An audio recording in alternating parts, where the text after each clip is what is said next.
Hello punters and welcome to the season finale of Chewing the Fat. We don't go out with a limp though, we go out with a bang. 6 Group 1 races across the country featuring superstars Black Caviar, More Joyous and the up-and-comer Atlantic Jewel. The highlight at Royal Randwick, the Sydney Cup, where Permit will start a firm favourite, but apart from that, it's a very open field. Rob Slade from Slade Bloodstock will join us on the couch, but before we get to all that, a very warm welcome to my co-hosts, Edward Sadler and Bree Lachlan. How are you guys? Good, Nick. How are you? Very well. Always good, Quinny. Now, I heard, speaking of not with a limp but with a bang, you left Sydney with a bang last week. Everyone was excited to see you there at Randwick and enjoying a terrific Doncaster meeting. That's exactly right, Edward. You hit the nail on the head. It was a fantastic day up in Sydney last week for Doncaster Day. The mighty mare More Joyous just thrilled the crowd. The track continued to be upgraded. It was very exciting. It was very exciting. I was actually at the Pink Ribbon Day at Caulfield. We saw your nice pic in the Sunday Herald Sun. Yes, it was a terrific day, but I must admit I did get a little bit excited watching the Doncaster and More Joyous taking the win. Well, my phone was buzzing after the race from this girl because he was rubbing it in that I had said on the Thursday before the show, More Joyous can't win, so she proved me wrong. Yes. Well, both girls proved me wrong. I'm going to just leave all that alone and we're going to take a break on Chewing the Fat, but when we return, Rob Slade will be on the couch with us. This is Rob Slade from Slade Bloodstock. Buy a share today in our exciting filly by Fastnet Rock, Sire of Filly's Machine and Atlantic Jewel. Trained by Gerald Ryan, this is as good as it gets. Call 0417 036 865 or go to sladebloodstock.com.au. Welcome back to Chewing the Fat. We're now joined on the couch by Rob Slade from Slade Bloodstock. Rob, thank you for joining us. Anytime, Nick. Good. And exciting times at the moment, I would imagine, with, you know, the boom gallop at moment of change.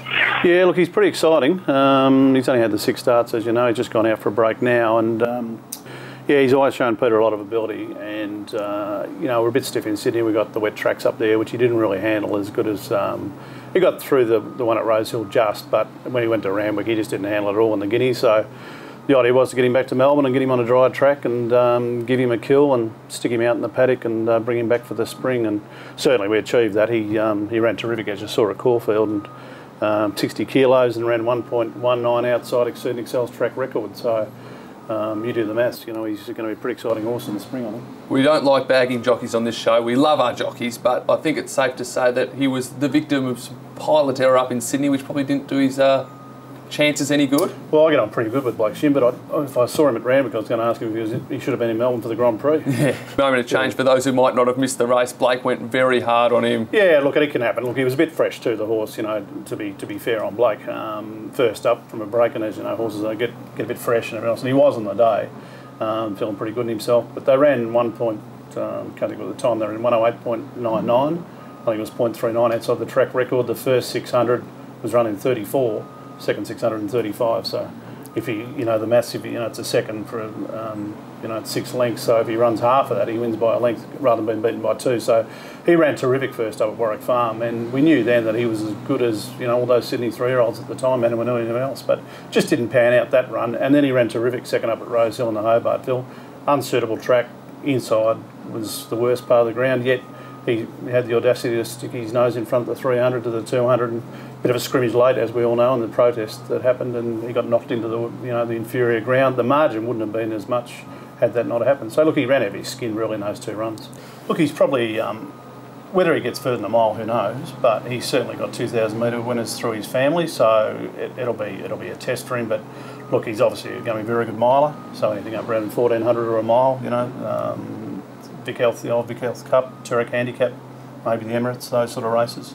But we'll just, you know, be up to Peter, of course. I'll leave it up to him. But yeah, as I said, he's got 2,000 metre form through his family and his pedigree. So whether he gets that far, who knows? And the stallion barely a moment. He was a very good 1,600 metre, 1,800 metre horse. So think that's where he sits, but he's got a lot of improvement in him mentally. He's only just coming on now. He's always been a bit of a big baby, so yeah, it's pretty exciting for all the crew. A lot of new first-time owners, so enjoying the ride. And the fact that he did lump that big weight to win so impressively at Caulfield gives you more options as well when you're assessing what races to head to. Yeah, for sure. Like, you know, we know as I said, he's a big lump of thing. He can carry weight, obviously, but to run that time, they did run pretty quick times that day at Caulfield, but to run that time with 60 kilos was a phenomenal effort, really, when you compare what Exceed and Excel carried that day with a tailwind for memory, to run, you know, just over a second quicker.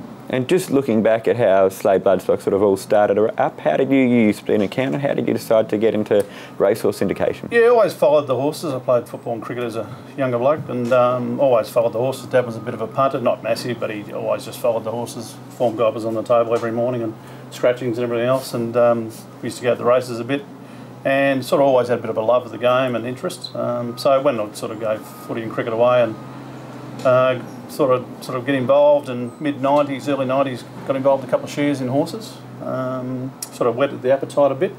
And the trainers I was with at the time said, would you like to get more involved and learn the craft? So certainly from there, a couple of years, like Ken Sweeney and Colin Alderson sort of took me under the wing at the sales and went through a couple of years of, you know, looking through all the horses at the sales and learning conformation and pedigrees, of course, and everything else. And so about 97, I decided I'd burn all my cardigans as an accountant, and that was a good move. It was a big bonfire, and got my dealer's licence in late 99 and sort of started from there.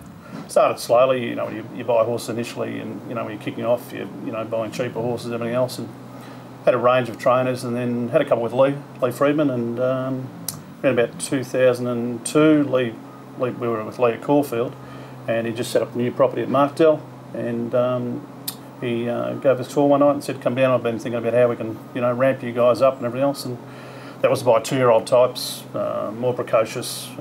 He said, I'll go in shares and horses with you, you know, we'll really be a team effort, go to the sales as a team.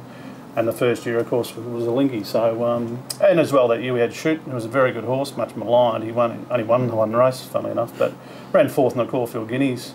Very good horse, but just never went on with it. But we had very good crops. And can you describe that thrill you got with a horse like a Lingy, obviously a Newmarket handicap winner, Blue Diamond winner, just a super 2-year-old and 3-year-old as well? Yeah, she was a machine. Day one, virtually, when she got broken in, Anthony Friedman rang me up and said, how much you got left in this horse? And I said, well, I'm going to keep probably the last 20% of her. And he said, you should. She's a machine. So she always showed a lot of ability, and Friedman's had a massive rap on her from day one. And certainly they rate her in the very, very top echelon of the horses they've ever trained. So a lot of first-time owners again, four Group 1s, and she was quite freakish. We now see a mare like Black Caviar and even Atlantic Jewel that might even be a bit better than her. That's a bit scary, isn't it? Was that a Newmarket victory against Fastnet Rock, the match race between the two best 3-year-olds going around at the time, the highlight of it all? Oh, look, they all were. They were all terrific Group 1s. Even the 1,000 Guineas win was terrific. I had my parents there, you know, elderly parents there that day, and that meant a lot to me. But yeah, certainly the Newmarket win was great. Terrific. And for those who might be hearing these stories and say, I need to get involved in a Slade Bloodstock horse, how would you go about doing that? Well, certainly get on the website, sladebloodstock.com.au. I syndicate horses Australia-wide now with Peter Moody, Mick Price in Melbourne, Johnny McArdle, in Sydney with Gerald Ryan, and again with Lee Friedman now, he's gone up there, and several with Jason McLaughlin in Queensland. So certainly it's an Australia-wide national syndication company these days. And also with the harness as well? Yeah, got a very exciting, delved into harness a couple of years ago, and got a very exciting bunch of harness horses at the moment. Neil Donnelly's worked very closely with me, and a lot of credit goes to Neil, of course. Well, Rob, thank you very much for joining us, and we wish you all the best for the duration of the year and the future of Slade Bloodstock. Terrific, thanks for having me. We're going to take a break on Chewing the Fat. When we return, we'll preview all the major races across the country. This is Rob Slade from Slade Bloodstock. Buy a share today in our exciting filly by Fastnet Rock, sire of Filly's Machine and Atlantic Jewel. Trained by Gerald Ryan, this is as good as it gets. Call 0417 036 865 or go to sladebloodstock.com.au. Welcome back to Chewing the Fat. Well, race 6 at Randwick is the feature race on the program this weekend with the Sydney Cup over 3,200 metres. Now, Permit will start as the favourite, but it's going to be a very tough competition and quite an open race. So Permit starts at $3.60, then Niwot at $4.40, Drunken Sailor $6.50, Older Than Time $8, Precedence, an old favourite, $13, Efficient $13, Anajuan at $15, and Hawk Island finally at $17. What do we think? I think Permit's absolutely flying. I think looks a really nice progressive staying type and is the one to beat for mine. About 360s, probably about the right price. You might get a little bit better on the day. But the interesting runner for mine is Efficient. Controversially scratched a fortnight ago. I mean, his runs over this trip include the Melbourne Cup win. He's won the Victorian Derby. So I wouldn't be surprised to see the old boy Efficient run a super race. And I'm going to go for Niwot. He's another horse that's proven at the distance. Around this time last year, winner of the Andrew Rams and then the first Aussie past the post in last year's Melbourne Cup. Love the way he's been ticking along this preparation. I think he'll be right in the finish. Gay Waterhouse, though, has 2 runners in the race. This is what she said at Randwick track work earlier in the week. Sydney Cup, you've got a couple of old campaigners or old stages, if you like, in Older Than Time and Once Were Wild.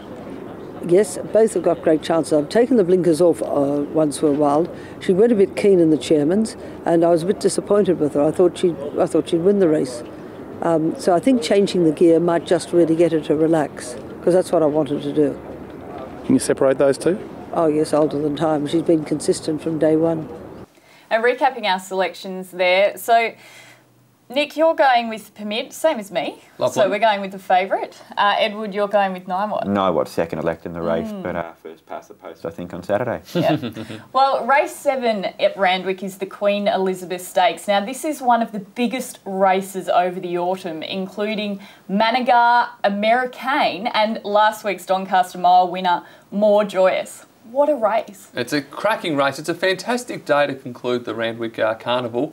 I'm going to stick with Americain. He's been completely luckless, as we well know. Mosse didn't give him the best ride last start. Craig Williams takes the ride this time, and I think he'll be very hard to beat.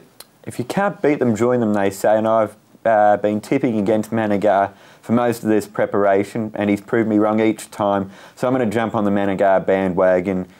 He's been in terrific form since joining the Peter Moody stable, and he has had the wood over Americain, albeit Americain being a bit unlucky those last 2 starts in the BMW and Australia Cup, but no Managar for mine.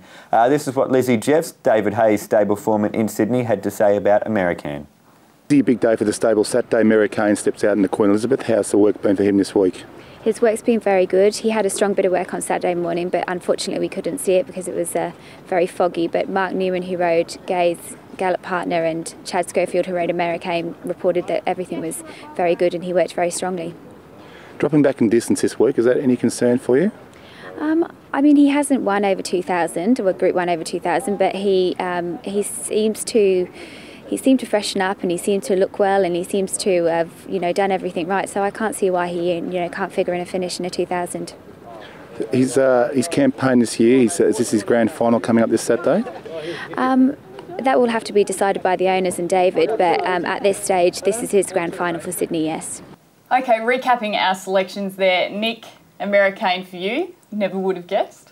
And Edward and I are going for Managar. Managar for me is a personal favourite, and I know you guys are going to sit there and have a bit of a laugh because I was going on and on about Managar, but I just love his attitude. He comes in and he sort of has this sort of relaxed attitude, but then when it comes down to it, he's a real war horse, and he gets out there and it's sort of got that mess with me, and I'll give you a run for your money. So Managar for me. Good to hear. All right, what's the next race we're looking at? Bree, Atlantic Jewel in the All Age. Yes, in the All Age Stakes. Now, this is the first time that Atlantic Jewel takes on the older horses over 1,400 metres, so it'll be interesting to see.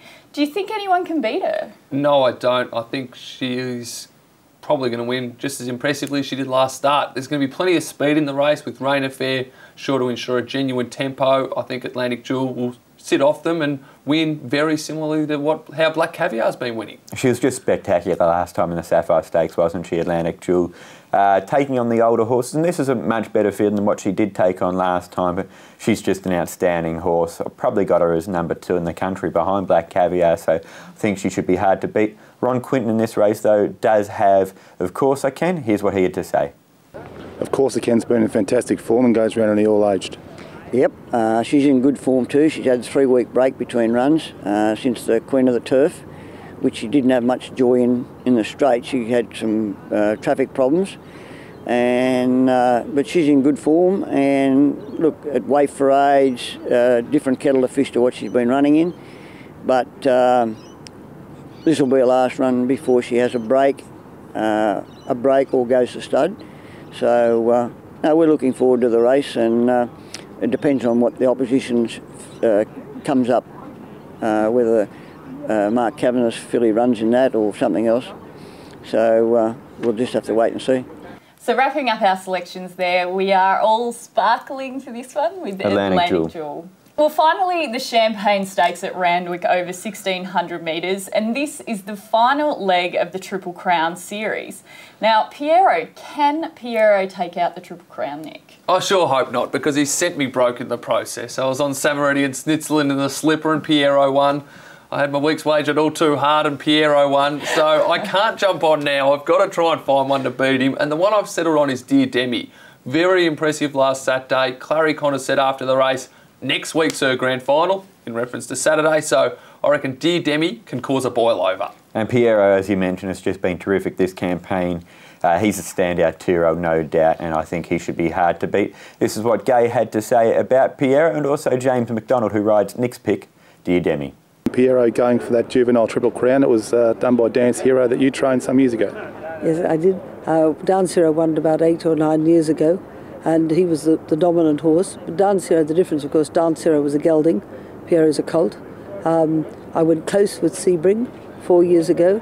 He won every race up until the Champagne and was just knocked out by Samantha Miss. The last colt to do it, of course, was Luskin Star. That's about 40-something years ago. So it's a hard task to do. I think I've got the horse to do it. How's his work been this week? Been fabulous. I can't fault him. And I've got another horse in the race, another colt, very, very smart contender called Raceway. I think there's little between them. Dear Demi looks a nice ride for you in the Champagne. Yeah, for sure. She'll run the mile out really well. She's got to come up against Piero, which is going to be a hard task, but she's definitely a chance to run in the place. So wrapping up with our selections there, Nick's going for Dear Demi. Correct. Now, Nick, why would you tip that if in the past Piero's cost you so much money? But I can't jump on now. I've missed the boat, so I've got to keep going. But look, I really like Dear Demi. I think she's going to be even better as a 3-year-old, but I think she'll be mighty hard to beat on Saturday. Well, we're going to stick with Piero, using our brains. Well, that wraps up our preview of Randwick this weekend, but don't go away. When we come back, we'll head to Adelaide to have a look at the Group 1s over there on Saturday.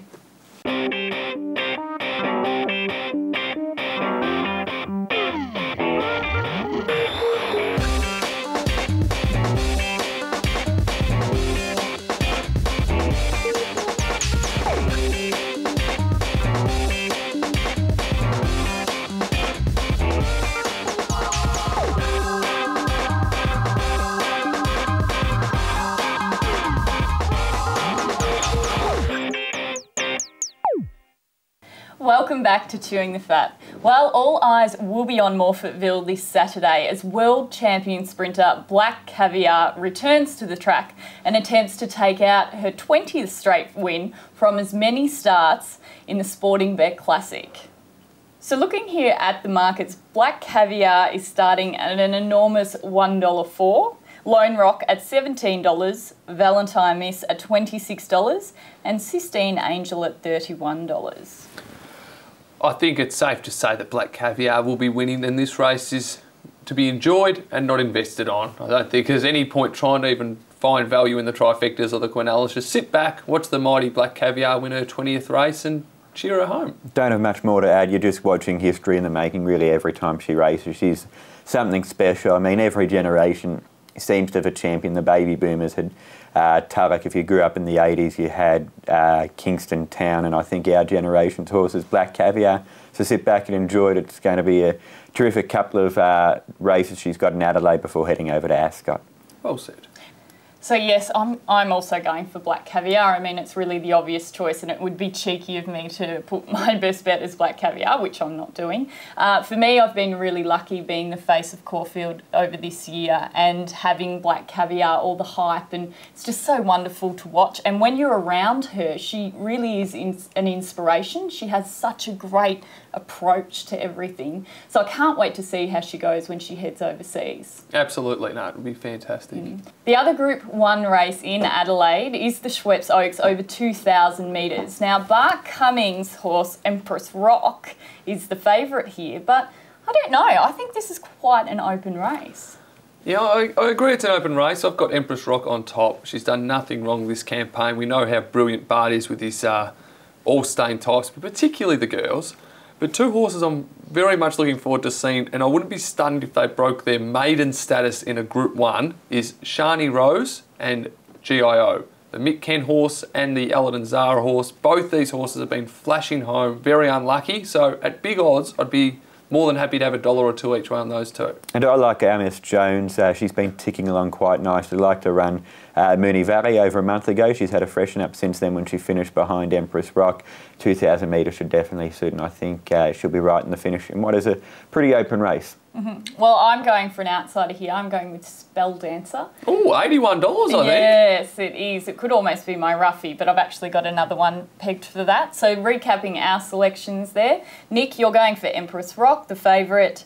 Edward, our Miss Jones, and I'm going with Spell Dancer. Lovely. Best of luck with that.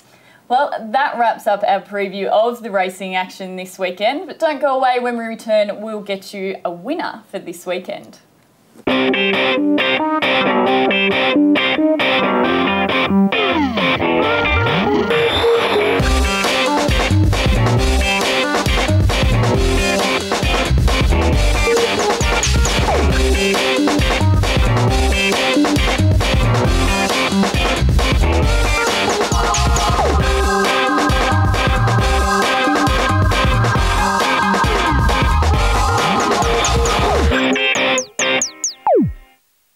Welcome back to Chewing the Fat. Well, it is down to the business end of the show, and this is always good fun where we give you our best bets and roughies for the coming weekend. But don't forget to follow us on Facebook and Twitter as we wrap up over Autumn Carnival, but we will be back for the spring, so jump on board. Nick, where are you heading for your best and roughie this weekend? My best, I'm going to stick with Atlantic Jewel. I think you might get half a price about her because there's some good older, tough horses in the race, but she's a superstar and she's going to be backable, unlike Black Caviar. So happy to stick with Atlantic Jewel. And my roughie, Efficient. We know how brilliant he is over the 3,200 metre races. Obviously, there's a little question mark about how he's travelling, but at the odds, I'm more than happy to have a few coins each way on Efficient.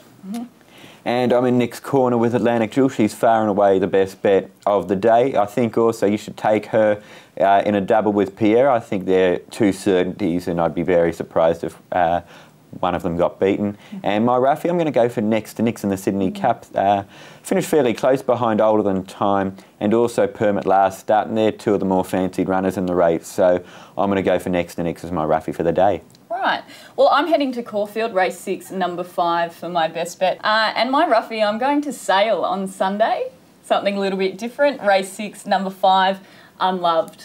Well, that's us. That's us for the autumn of 2012. So, yeah, it's been great fun doing the show with everyone here. And a lot of people, obviously, also, Quinny, we've got to thank behind the scenes, the Herbs, who do a terrific job, Manuela, Pete and Chris. Also to our cameraman, Paddle Pop Man, to Michael Herb as well. Can't forget he's part of the crucial Herb tribe. And a lot of other people as well. Jason from Malure, who passes the link on to all the Malure owners and helps get us a bit more exposure. So to everyone who's helped out, the studio guests, everyone who's really helped out, big thank you to them. Absolutely. Absolutely. Well, no, we've had a lot of fun, but unfortunately that's all we've got time for, not just today, but this season. Keep following our tweets. Add us as a friend on Facebook, and until next time, you've been watching Chewing the Fat.